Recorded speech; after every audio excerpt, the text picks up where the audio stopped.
bagi kita semua yang hadir. Tuhan Yesus memberkati kita.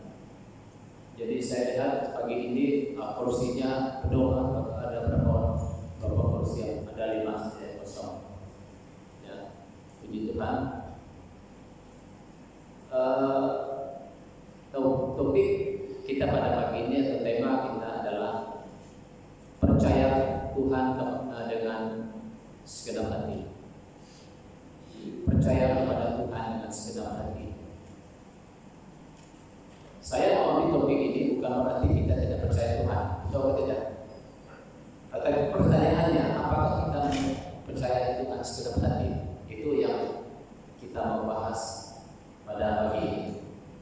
Saudara-saudara, percaya kepada Tuhan dengan segenap hati luas artinya. Bukan sekadar kamu percaya Tuhan, oh ya saya percaya, bukan sekadar itu. Tetapi percaya Tuhan dengan segenap hati adalah merangkum seluruh kehidupan kita. Di situ baru kita dapat lihat apakah benar kita mengasihi Tuhan dengan segenap hati. Jadi oleh itu saya mau ambil topik ini pada pagi ini untuk kita sama-sama pelajari. Saya sendiri pun senantiasa pelajari. Ayat firman Tuhan yang saya mau bawa untuk kita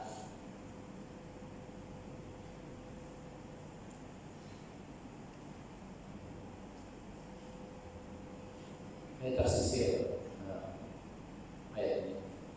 Sebenarnya ada baca dalam sebetulnya ada dalam slide ini. Tiba-tiba ada dalam slide sebenarnya. Yang berbunyi demikian. Kita baca dalam Amsal pasal 3 ayat 5 dan 6. Amsal pasal 3 ayat 5 dan 6. Saya hafal ya. Percayalah kepada Tuhan dengan segenap hatimu dan segenap hatimu dan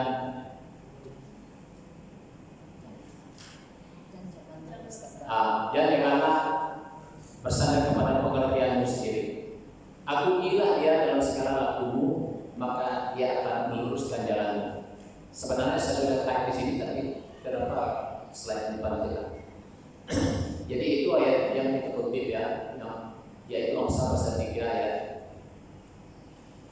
5 dan 6. Jadi saya beratus kali sudah baca ayat ini, tapi sepertinya tidak puas. Sepertinya masih ada kekurangan. Sepertinya masih perlu yang banyak saya baca melalui ayat ini. Sebab percaya kepada Tuhan dengan segenap hati bukan percaya yang biasa-biasa, tetapi menuntut kesungguhan. Yang pertama, yaitu percaya kepada Tuhan dengan segenap hati.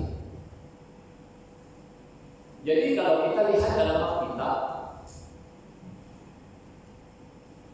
tuntutan hukum yang terutama dari Tuhan, yang Tuhan tuntut dari kita adalah dalam Perjanjian Lama, dan Yesus kutip ayat ini Matius 22 ayat 37 hingga 38. Jawab Yesus kepadanya, kasihilah Tuhan Allahmu dengan segenap hatimu, dengan segenap jiwamu, dan dengan segenap akal budimu. Itulah hukum yang terutama dan yang pertama. Dengan segenap hati, dengan segenap jiwa, dengan segenap akal budi. Jadi bagaimana kita menerapkan mengasihi Tuhan dengan segenap hati, segenap jiwa, segenap akal budi kita adalah satu. Itu sebabnya yang menjadi hukum yang pertama dan yang pertama. Jadi saudara-saudara, harus kita renungkan firman Tuhan ini lebih dalam. Harus kita bertanya pada diri kita sendiri. Saya selalu bertanya, saya baca ayat ini lalu saya terapkan dalam diri saya. Apakah saya mengasihi Tuhan dengan segenap hati? Lalu saya himbaskan kembali melihat keadaan kehidupan saya. Saya tahu bahwa saya belum sampai tahap pada mengasihi Tuhan dengan segenap hati. Masih jauh, masih berat. masih ada unsur-unsur tertentu, masih ada roh yang tidak mau datang beribadah, masih ada hal-hal yang harus dikikis dari diri kita, dari diri saya. Jadi kalau kita sempurna, jadi tidak lain daripada mengasihi Tuhan dengan segenap hati. Oleh itu, saudara-saudara, kita lihat mengasihi Tuhan. Dalam Yohanes mengatakan, barang siapa yang melakukan kehendakku, kata Tuhan Yesus, dialah yang mengasihi aku. Nah, pertanyaannya adalah, kalau kita menjadi pelaku firman Tuhan, itu bukti kita mengasihi Tuhan. Jadi artinya di situ mengasihi Tuhan ini menuntut kesungguhan, menuntut kita melakukan perintah Tuhan. Yaitu barang siapa mengasihi aku, barang siapa melakukan perintahku, dialah yang mengasihi aku, kata Tuhan Yesus. Jadi oleh itu mari kita melakukan perintah Tuhan supaya kita mengasihi Tuhan.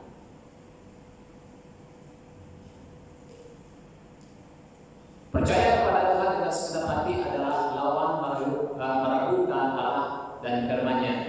Percaya semacam itu merupakan dasar bagi hubungan kita dengan Allah dan landasan pada anggapan bahwa Dia dapat diandalkan. Selaku anak-anak Allah, kita dapat yakin bahwa Bapa Surgawi mengasihi kita dan dengan setia akan memelihara kita, membimbing kita dengan benar, memberikan kepada kita karunia dan menggenapi janji-janjinya. Pada masa yang paling sulit dalam kehidupan kita, kita dapat menyerahkan hidup kita kepada Tuhan dan yakin Tuhan bertindak menolong kita. Nah, kalau kita betul-betul mengasihi Tuhan, maka Tuhan akan bertindak untuk menolong kita dalam situasi apapun. Roma pasal 5 ayat 8. Akan tetapi Allah menunjukkan kasih-Nya kepada kita oleh karena Kristus telah mati untuk kita ketika kita masih berdosa. Jadi saudara-saudara, kita mengasihi Allah karena Allah terlebih dulu mengasihi kita.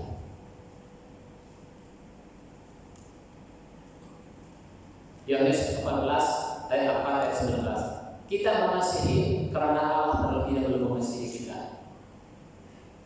Jadi oleh itu, mengapa Allah mengasihi kita? Sebab kita adalah milik Dia, ciptaannya. Maka itu kita harus mengasihi Tuhan, sebab Dia yang terlebih dahulu mengasihi kita.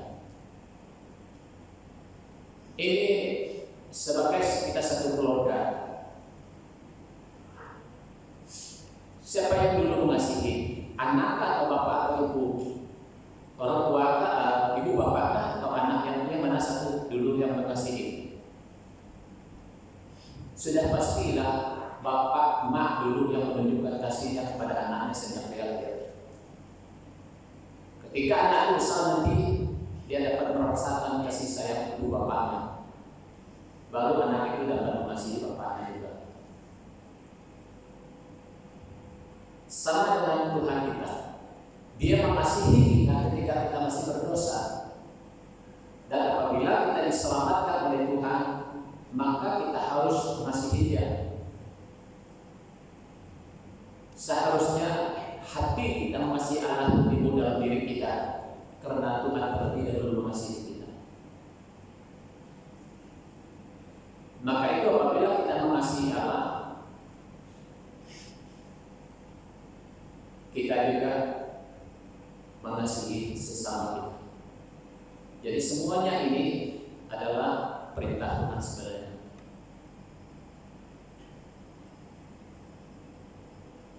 Dan yang kedua, Amsal pasal 3 ayat 5 dan 6 tadi. Dan yang kedua, jangan bersandar kepada pengertianmu sendiri.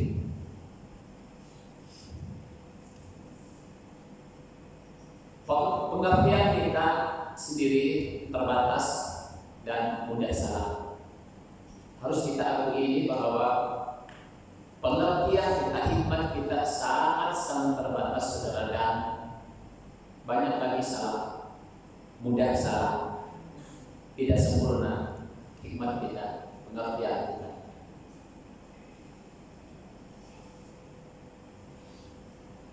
Kita baca dalam Tawarikh 1:10. Berilah sekiranya sekarang kepadaku hikmat dan pengertian, supaya aku dapat keluar masuk sebagai pemimpin bangsa ini. Sebab siapakah yang dapat menghakimi umatmu yang besar ini? Ini adalah doa Salomo. Salomo ketika dia di sebelah Allah, dia berdoa. Doa Salomo bukan minta kaya, tapi minta hikmat, minta pengertian untuk mengadili seluruh umat Israel yang begitu banyak jumlahnya. Sebab Salomo tahu bahwa pengertian itu, hikmat itu hanya ada pada Allah saja. Maka Salomo tidak dapat menghakimi seluruh umat Israel dengan hikmatnya, dengan pengertiannya sendiri.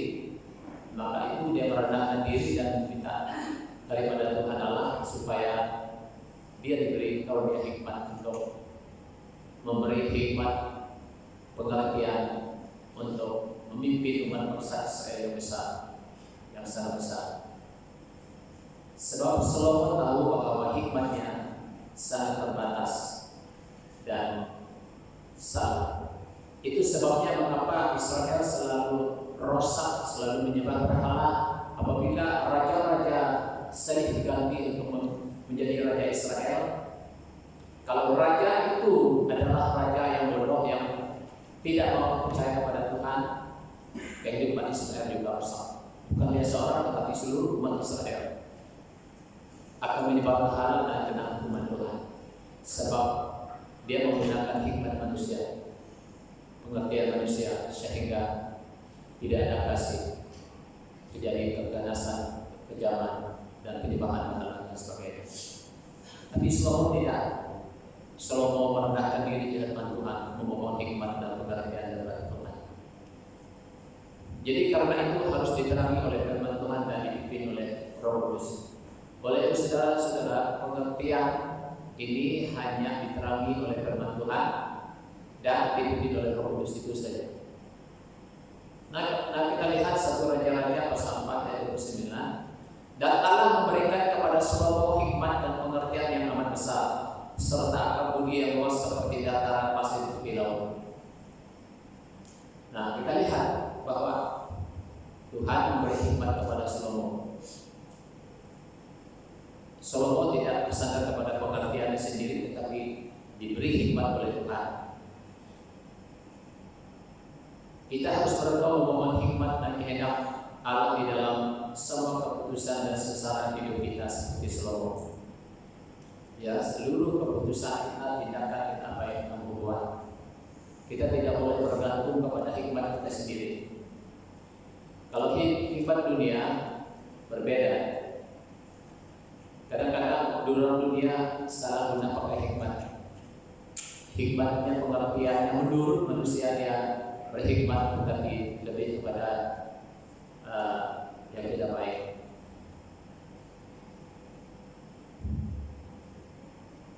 Poin yang ketiga, aku ilah dia dalam segala lakumu.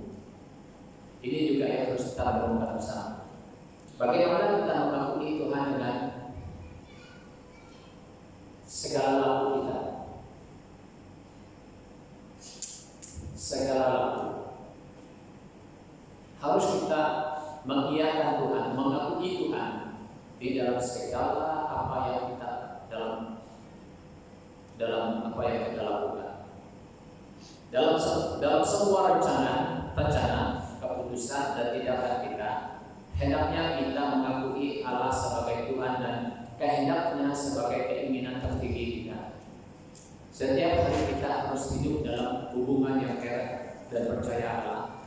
senantiasa harapkan pengarahan dari Dia dalam doa dan permohonan dan ucapan syukur.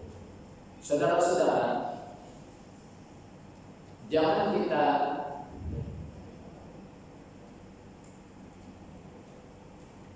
menurut kehendaknya sendiri, tapi kita harus mengakui Tuhan, mengakui Dia.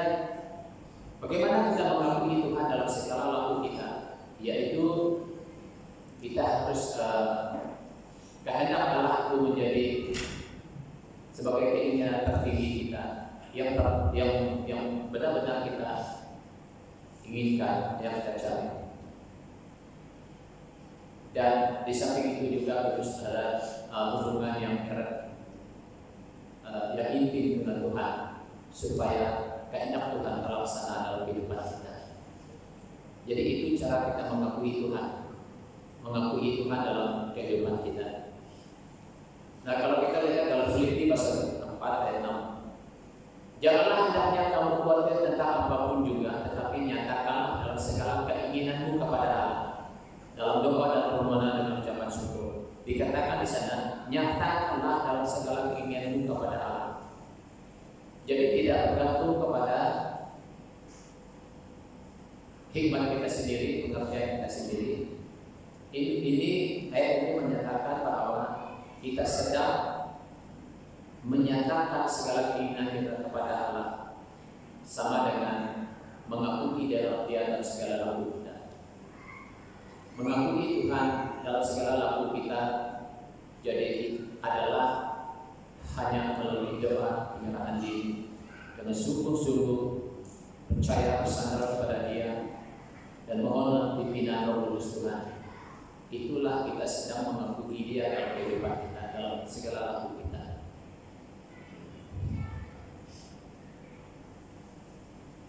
Sebab kadang-kadang keinginan kita manusia ini, kita mau buat yang ini, kita juga buat yang itu, kita juga mau buat yang lain. Seharusnya yang mana yang Tuhan mau kita buat, itu kita cari, supaya kita mengakui Tuhan, berserah kepada Tuhan, supaya kehendaknya yang terjadi. Itulah sebabnya mengakui Tuhan di dalam segala laku kita ini memang bukannya senang, sebab di dalam tindakan dan keputusan kita selalunya berdasarkan keinginan dan kemauan kita.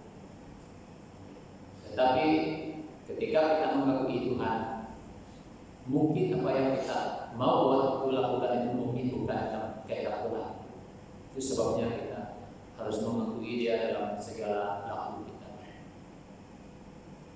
Apabila kita melaksanakan hal ini, Allah berjanji untuk meluruskan jalan kita, yaitu Dia akan menuntun kita menuju kesesaran yang ditetapkannya untuk kehidupan kita, menyingkirkan semua halangan dan kemungkinan kita melakukan pilihan yang betul, memungkinkan kita melakukan pilihan yang betul.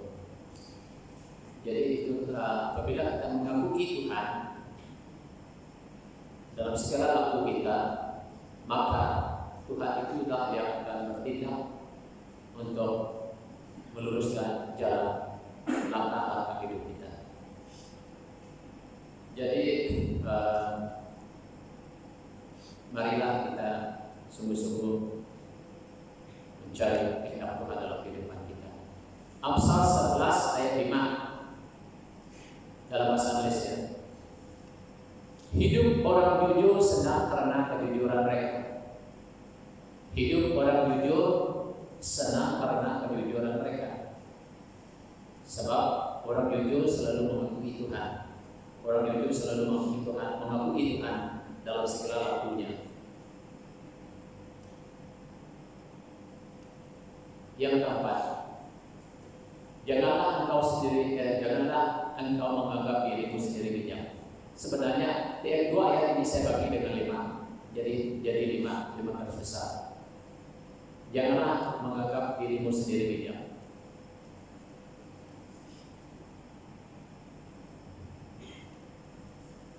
Memuji diri adalah kesombongan. Apabila menyebut diri bijak bijak, itu kebodohan. Kebijaksanaan bukan berasal dari diri kita, melainkan dari dua pribadi kita masuk dan tinggal di dalam diri kita. Allah adalah sumber kebijaksanaan sejati. Jadi saudara-saudara, janganlah engkau menganggap dirimu sendiri bijak.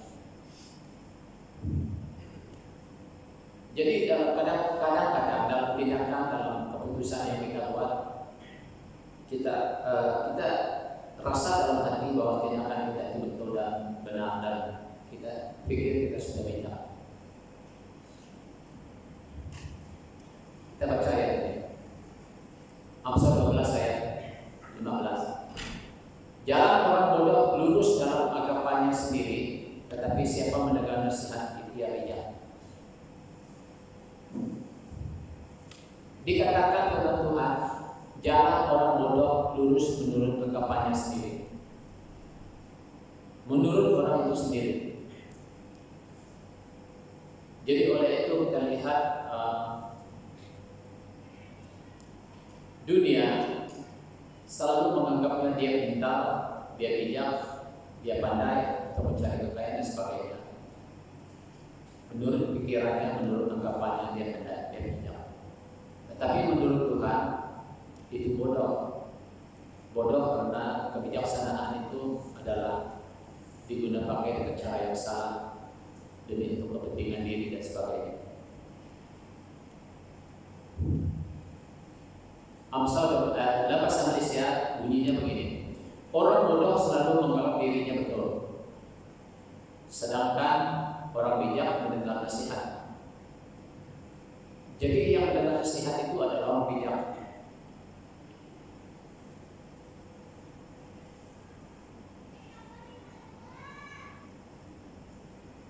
Ada banyak anak-anak muda, saya lihat ini, kadang-kadang kalau ibu bapak mereka nasihat mereka, langsung mereka bengkek. Selalu ada juga yang mengatakan begini, tahu saja saya tahu katanya. Saya tahu. Ada juga yang mengatakan begini, dulu saya punya apa, dulu saya masih kasihnya apa. Kalau dia buat salah, kalau sesuatu pula, asal saja kita tegur sedikit, saya buat begini sedikit. Saya dulu makan berapa tahu katanya. Terus untuk tidak dapat jawab begitu. Salah lalu pakai ayat saya yang belum tenggelam. Itu sebabnya abang kita jong-jong itu menutup mulut kita sebenarnya perkataannya. Itu kalau orang yang selalu cakap merasakan dia lebih pandai, lebih pintar, lebih pandai, lebih paham. Menurut firman Tuhan dia adalah orang bodoh. Malah orang yang dianggap bodoh, mereka ini suka mendengar nasihat. Ada juga ibu bapak anak-anaknya, banyak yang saya lihat anak seperti itu selalu melawan ibu bapak. Jangan kau saja saya ada sekolah, kamu tidak ada sekolah, katanya. Tunjuk muka bapak. Wah, hebat betul. Pandai-pandai kau oleh saya. Kamu tak ada sekolah, saya ada sekolah. Saya menurut kamu baru dia kata anaknya.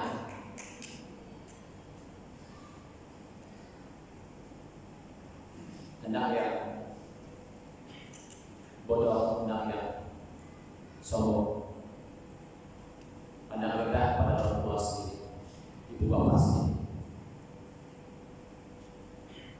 selalu merasa bijak, selalu merasa pandai, merasa betul, selalu menganggap diri mereka betul.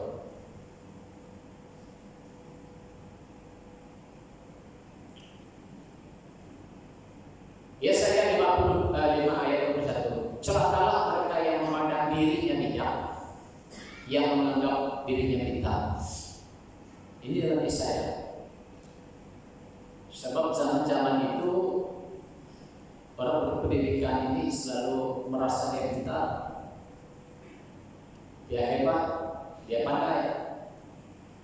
Tapi firman Tuhan mengatakan celakalah mereka yang memandang dirinya bijak dan menganggap dirinya pandai. Sebab di saat kita merasa kita lebih pandai, lebih hebat, lebih pintar, sebenarnya itu adalah kesombongan. Itu sebabnya saya mengatakan celaka. Sebab di dalam sikap yang seperti itu ada kesombongan.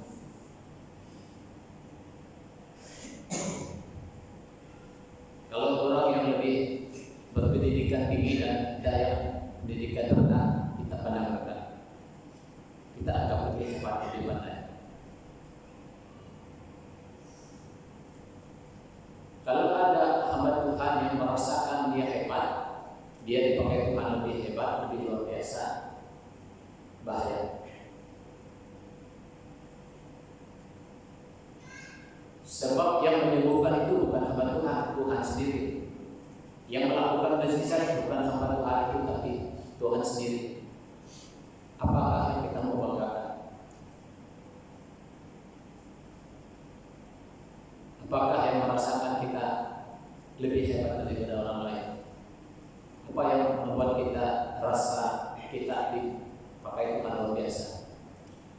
Padahal kita sebagai alat saja.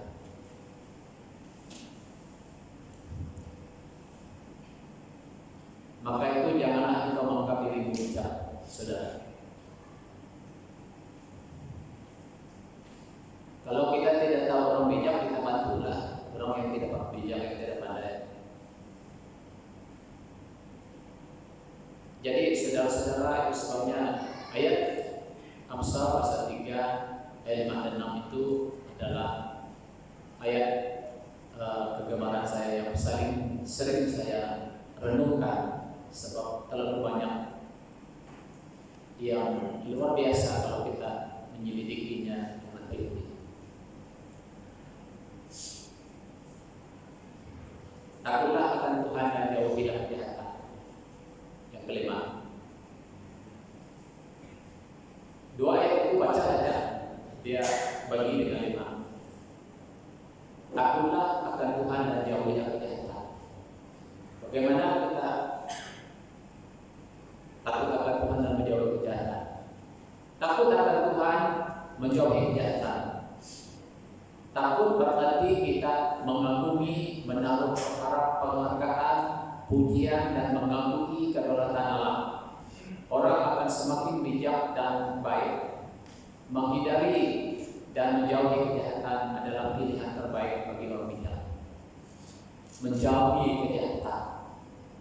Apakah kejahatan yang harus kita jauhi? Bagaimana cara kita takut akan Tuhan dan bagaimana kita menjauhi kejahatan?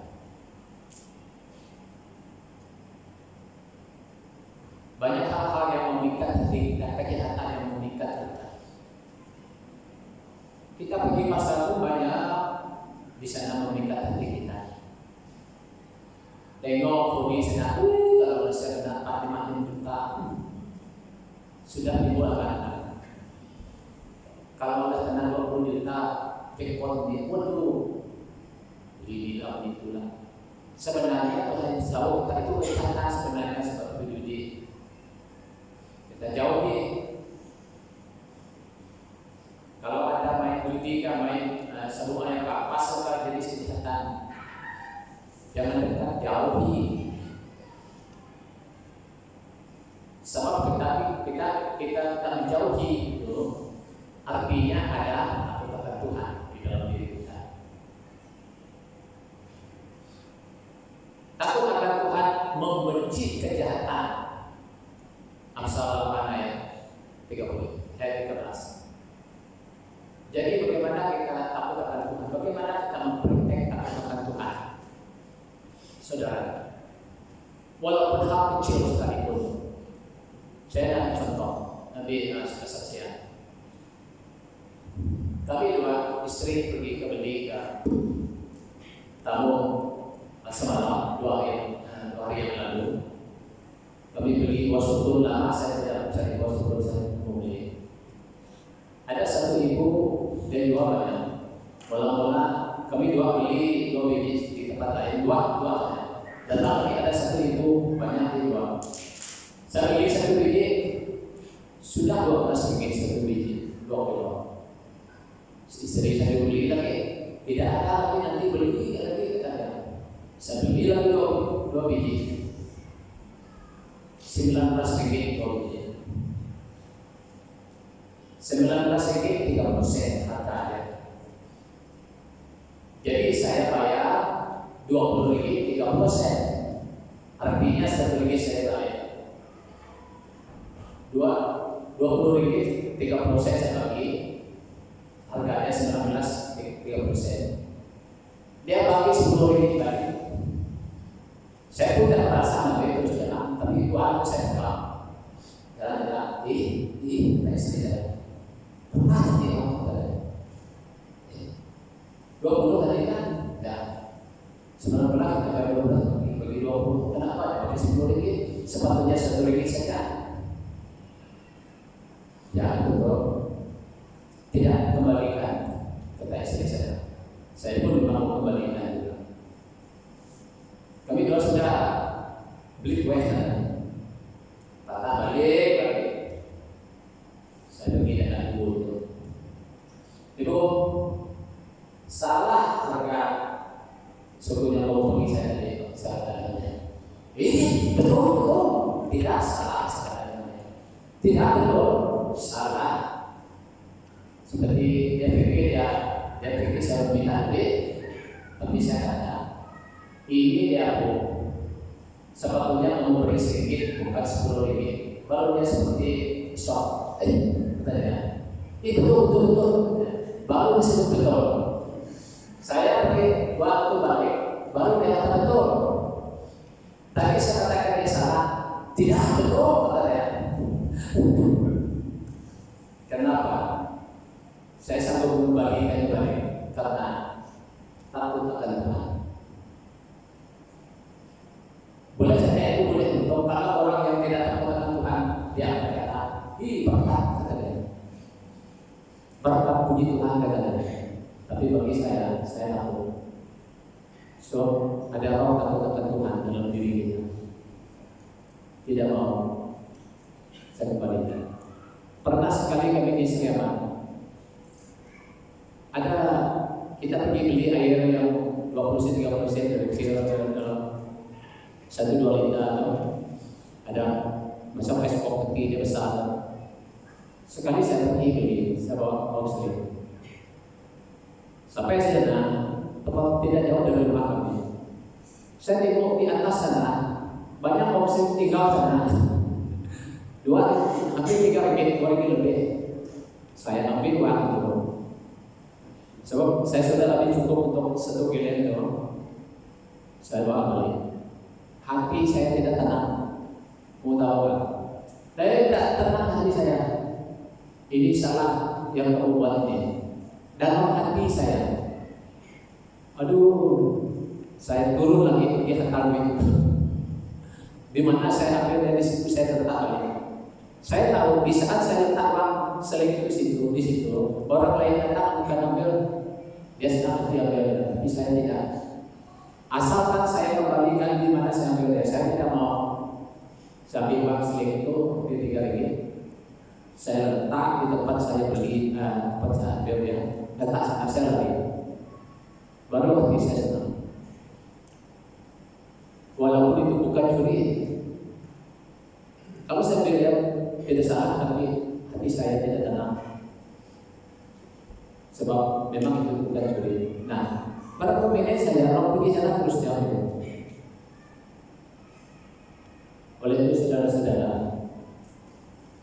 harus ada hati yang takut akan Tuhan. Saya banyak kali orang bagi saya duit lebih, tapi saya kembalikan. Saya tidak mau ambil.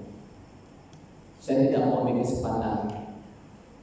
Saya tahu itu adalah ujian yang kecil saja. Kata firman Tuhan, kalau kamu tidak setia dalam hal yang kecil, sebenarnya kamu Tuhan saya dalam hal yang besar. Itu kejujuran, menuntut kejujuran. Takut akan Tuhan itu menuntut kejujuran, jauh kejahatan. Jadi saudara-saudara, semua itu harus kita praktekkan dalam kehidupan kita.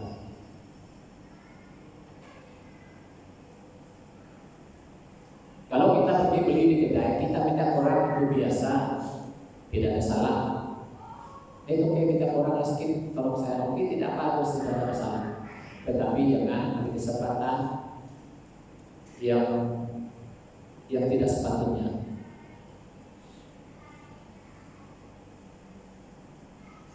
Permulaan iman adalah takut akan Tuhan.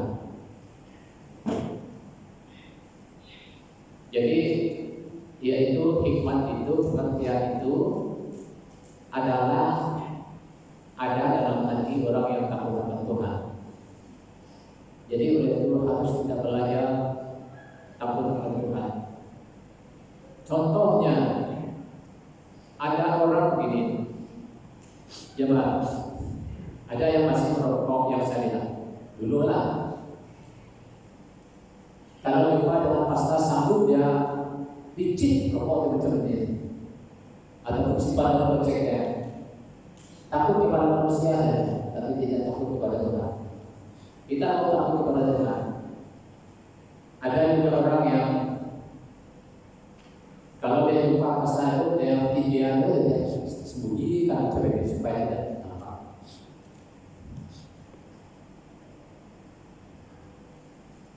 Jadi apapun rahasia dalam diri kita sendiri pun, dalam hutang sekalipun, dalam tandas sekalipun, tidak ada yang sembunyi, saudara. Harus jujur semuanya. Kalau kita jujur di depan manusia, dalam tandas pun kita harus jujur, dalam hutang pun harus kita jujur. Sebab kita pergi hutang, kita pergi manakah, semua Tuhan hadir. Apabila roh takut akan Tuhan itu ada dalam diri kita, di mana-mana kita pergi pasti ada kejujuran. Itu baru kita menjauhi kejahatan. Jadi itulah yang harus kita renungkan baik-baik dalam kehidupan kita. Jadi saya sendiri, saya sangat diberkati lewat dua ayat dari Tuhan ini tadi. Amsal 14 ayat 27. Takut akan Tuhan adalah sumber kehidupan sehingga orang terhindar dari jerat maut. Kenapa takut akan Tuhan adalah sumber kehidupan? Di saat kita takut akan Tuhan seperti yang saya katakan tadi, di mana-mana pun kita pergi harus ada keadilan, kejujuran, keikhlasan. Sebab ada roh takut akan Tuhan. Sebab ketika kita mengamalkan kebenaran, keikhlasan, kejujuran ini memancarkan kehidupan dalam diri kita. Dan kita terhindar dari kejahatan. Oleh itu saudara-saudara, mari kita sama-sama renungkan firman Tuhan ini pada hari ini. Ada 5 poin penting yang harus kita sama-sama pelajari supaya kita benar-benar mengalami kasih Tuhan dalam kehidupan kita. Saudara-saudara, di saat-saat yang kita lihat sekarang ini, masa pandemi sekarang ini, memang telah amat sukar. Banyak orang takut. Banyak orang takut kepada penyakit ini, tetapi sedikit orang yang takut kepada Tuhan. Takut akan Tuhan itu jauh lebih penting daripada takut hal yang lain. Sebab harus kita ingat juga, walau bagaimanapun kita takut akan apa yang terjadi saat ini, kita tidak dapat lari daripada namanya kematian. Semua orang akan kembali ke situ. Yang harus kita takuti adalah Tuhan sendiri. Dan agar hidup kita benar di hadapan Dia, kudus di hadapan Dia. Dan inilah yang harus kita amalkan dalam kehidupan kita. Jadi saudara-saudara, memang kita jaga perlindungan kita, tetapi takut akan Tuhan itu jauh lebih penting. menjauhi kejahatan itu lebih penting daripada takut hal-hal yang lain, hal dunia. Jadi itulah sedikit firman Tuhan yang kita sama-sama pelajari pada pagi ini. Kiranya Tuhan Yesus memberkati kita semua. Jadi kita berdoa. Mari kita bangkit diri dan kita berdoa.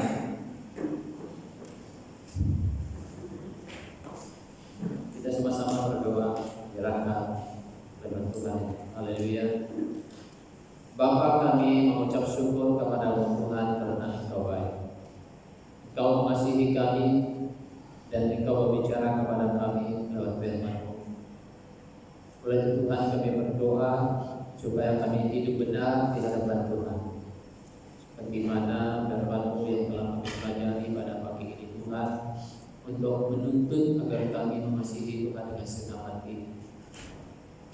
Dan kami mohon supaya Engkau memberi kekuatan, memberi kami untuk kami dapat setia mengasihi Tuhan, menjadi pelaku firman Tuhan, untuk menaati Tuhan di dalam segala aspek kehidupan kami, kemanapun kami pergi. Supaya kami usahakan Tuhan tolong kami, lindungi kami Tuhan, jangan biarkan kami lemah, jangan biarkan kami menjauh, jangan biarkan kami gemetar melihat dengan dunia ini, melainkan kami memiliki sikap hati yang takut akan Engkau dan sungguh-sungguh mencari Engkau dalam kehidupan kami. Terima kasih karena Engkau telah berbicara kepada kami. Kiranya firman Tuhan yang kami pelajari pada pagi ini menjadi firman yang hidup, berbuat meneguhkan iman kami. Terima kasih Bapa, pujilah nama. Inilah doa kami, permohonan kami. Terima kasih. Dalam nama Tuhan Yesus Kristus kami sudah berdoa. Amin.